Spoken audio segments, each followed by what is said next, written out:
Hello students, तो आज के लेक्चर में हम न्यू चैप्टर स्टार्ट कर रहे हैं, principal of inheritance and variations.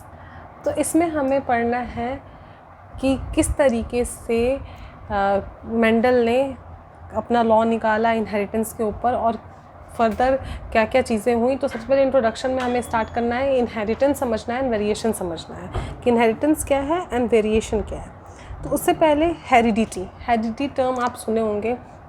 तो व्हाट इज़ हेरिडिटी?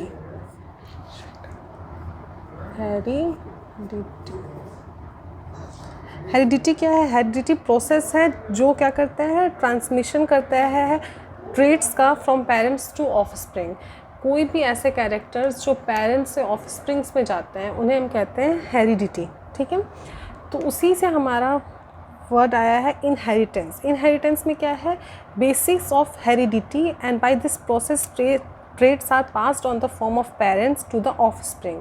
क्या होता है कि ट्रेट्स जो होते हैं, कुछ ऐसे सिमिलर कैरेक्टर्स जो हमारे पेरेंट्स से हम में आते हैं, उसको हम क्या कहते हैं? इनहेरिटेंस कहते हैं। ठीक है, एंड वेरिएशंस क्या होता है कि ड्यू टू म्यूटेशंस या क्रॉसिंग ओवर के वजह से जो वेरिएशंस आते हैं, जो हमारे अंदर थोड़े अलग कैरेक्टर्स आते हैं हमारे पेरेंट्स से, वो हो जाते हैं वेरिएशंस। ठीक है, तो सबसे पहले हमें जानना है जेनेटिक्स। जेनेटिक्स क्या है?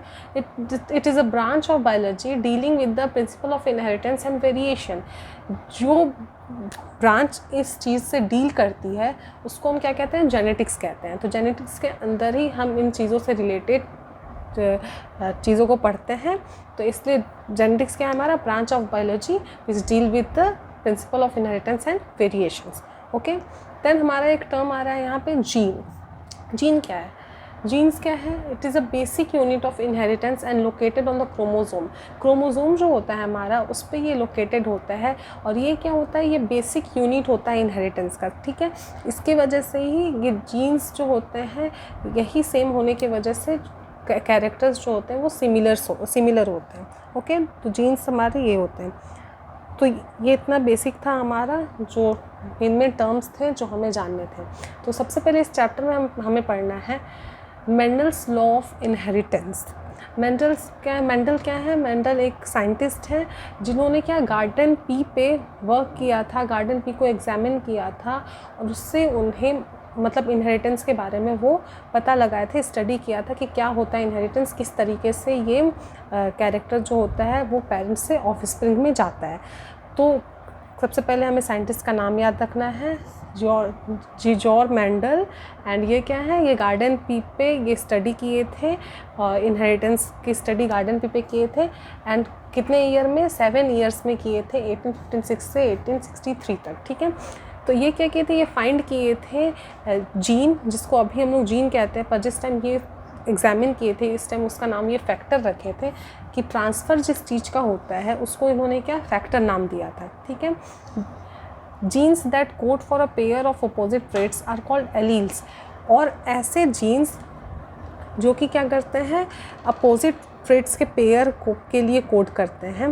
दो अपोजिट ट्रेड्स हैं, मैं एग्जांपल में आप लोग को बताऊंगी। तो जैसे अपोजिट दो ट्रेड होते हैं, उनके जो पेयर होते हैं उनको जो जीन कोड करता है उसे हम लोग क्या एलील्स कहते हैं। ठीक है, और ऐसे जीन्स को क्या हम लोग यहाँ पे वो कौन सा टर्म दिए थे? वो फैक्टर्स टर्म दिए थे। ठीक है, फैक्टर टर्म से वो जीन्स को डिनोट करते थे। तो यहाँ पे क्या है कि मेंडल्स लॉ में मेंडल क्या किए थे? ये 14 ट्रू ब्रीडिंग प्लांट्स लिए थे पी का, उसमें 7 कैरेक्टर्स को ये डिस्टिंग्विश किए थे। ठीक है, तो सबसे पहले 7 कैरेक्टर्स इनके क्या क्या थे? Seed colour, flower colour, pot shape, seed shape, pot colour, flower position and stem height. ये चारों इनका क्या था? ये सातों इनका कैरेक्टर था जिसको ये लिए थे। अब उसमें क्या था कि उसमें भी वेरिएशंस इन्होंने देखा था कि सीड का जो कलर था वो एक येलो था, एक ग्रीन था, जिसमें कि एक कैरेक्टर डोमिनेंट था और एक कैरेक्टर रिसेसिव था। डोमिनेंट कैरेक्टर यहाँ पे येलो था एंड ग्रीन उसका रिसेसिव था। इस एरिया में सारे डोमिनेंट कैरेक्टर्स हैं और यहाँ पे सारे रिसेसिव कैरेक्टर्स हैं। फ्लावर कलर्स क्या थे? वॉयलेट थे, वाइट थे। पॉट शेप में उन्होंने फुल और कंस्ट्रिक्टेड, सीड शेप में राउंड लिया, एक रिंकल लिया।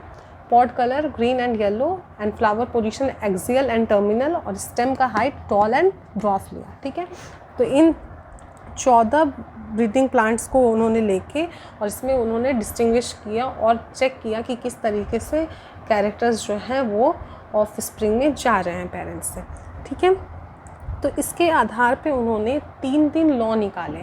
पहला लॉ था हमारा लॉ ऑफ डोमिनेंस, सेकंड था law of segregation of genes, and third था हमारा लॉ ऑफ इंडिपेंडेंट असॉर्टमेंट। ठीक है, तो बारी बारी से करके हम सारे लॉ को पढ़ेंगे कि कौन कौन से लॉ थे, पर फिलहाल मैंने आपको क्या क्या समझाया मैं उसको एक बार फिर से रिपीट कर देती हूँ कि इसमें हमें पढ़ना है इनहेरिटेंस एंड वेरिएशंस के बारे में।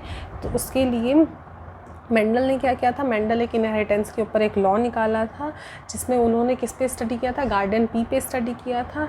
इसमें टोटल 14 कैरेक्टर्स इन्होंने लिए थे और जिसमें क्या था कि 7 ऐसे अलग अलग कैरेक्टर्स थे जिसमें 14 तरीके के ब्रीडिंग प्लांट्स इन्होंने लेके और उसके ऊपर इन्होंने स्टडी किया था। और स्टडी करके ये 3 लॉ निकाले थे, law of dominance, law of segregation of genes and law of independent assortment. तो बारी बारी से हम सारे लॉस को पढ़ेंगे। तो सबसे पहले हम देखते हैं लॉ ऑफ डोमिनेंस।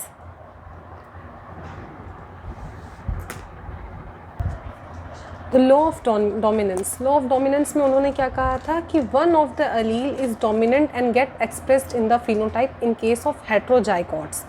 कि उन्होंने क्या कहा था कि जब भी हेट्रोजाइगोट कंडीशन होता है, हेट्रोजाइगोट कंडीशन मतलब कि अगर जिस तरीके से हमने लिया एक टॉल और एक ड्राफ, ठीक है, ये क्या है हमारा हेट्रोजाइगस कंडीशन है। ठीक है, टॉल के लिए हमने कैपिटल टी यूज़ किया है, ड्राफ के लिए हमने स्मॉल टी यूज़ किया है, तो ये हमारा हेट्रोजाइगोट कंडीशन है।